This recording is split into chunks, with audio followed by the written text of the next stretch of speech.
Il est 8h du mat, Léo se prépare pour aller au taf. Dehors le soleil se réveille en douceur, boit son café dans une grande tasse pour stimuler son visage dénué de couleurs. Pourquoi le vide s'est emparé de son cœur d'homme lorsqu'il a quitté Montpellier? Pourquoi la cime des grands sapins lui jette un regard noir comme s'il avait échoué? Arrivé devant l'édifice, collégien le fixe. Il se dirige fantomatiquement vers la salle des professeurs en saluant quelques regards insouciants. Soudainement il se fiche, reprend sa démarche comme si Médusa l'avait libéré de son emprise. Beaucoup d'appréhension, mais au final, les premières heures de classe se passent bien. Il est midi, il mange avec entrain. Quand deux enseignants viennent s'asseoir à sa table, il se réjouit. De jeunes du coin qui ont grandi dans la Lozère, qui ont rejoint la campagne après avoir fait leurs études là où les étoiles sont cachées par la pollution et les embouteillages. Les feuilles tombent sur le trottoir, plus se faufilent dans les gouttières. Saison qui change, nouvelle histoire.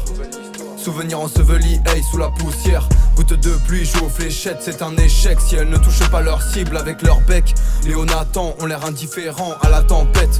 Les feuilles tombent sur le trottoir, plus se faufilent dans les gouttières. Saison qui change, nouvelle histoire. Souvenirs ensevelis, hey, sous la poussière. Gouttes de pluie jouent aux fléchettes, c'est un échec si elles ne touchent pas leur cible avec leur bec. Léo Nathan ont l'air indifférents à la tempête. Ingénieur du son, Nathan travaille à la maison. Il n'amasse pas de grandes sommes, mais il a trouvé sa raison de vivre. Les mélodies l'ont rendu ivre. Le parfum des livres se mélange au bois orné de couleurs vives. Il a prévu d'aller dehors, avant que l'astre de la nuit ne cache le décor et ses roches aux reflets couleur or. Pourtant il voit bien que son âme sœur a du mal à gommer sa pudeur. Les préjugés sur leur amour, Léo s'en méfie. Est-il inquiet ou bien aigri? Devant le collège, l'impression qu'on lui a tendu un piège. Il ne se risque pas à prendre la main de Nathan par peur que ses collègues ne le tolèrent pas. Des disputes quand tombe la nuit. L'automne a ses raisons, y a-t-il une issue? Quelle est la solution?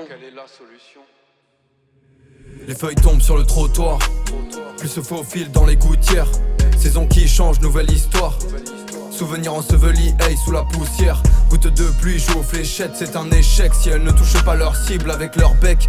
Léo Nathan ont l'air indifférents à la tempête. Les feuilles tombent sur le trottoir, plus se faufilent dans les gouttières. Saison qui change, nouvelle histoire. Souvenirs ensevelis, hey, sous la poussière. Gouttes de pluie jouent aux fléchettes, c'est un échec si elles ne touchent pas leur cible avec leur bec. Léo Nathan ont l'air indifférents à la tempête.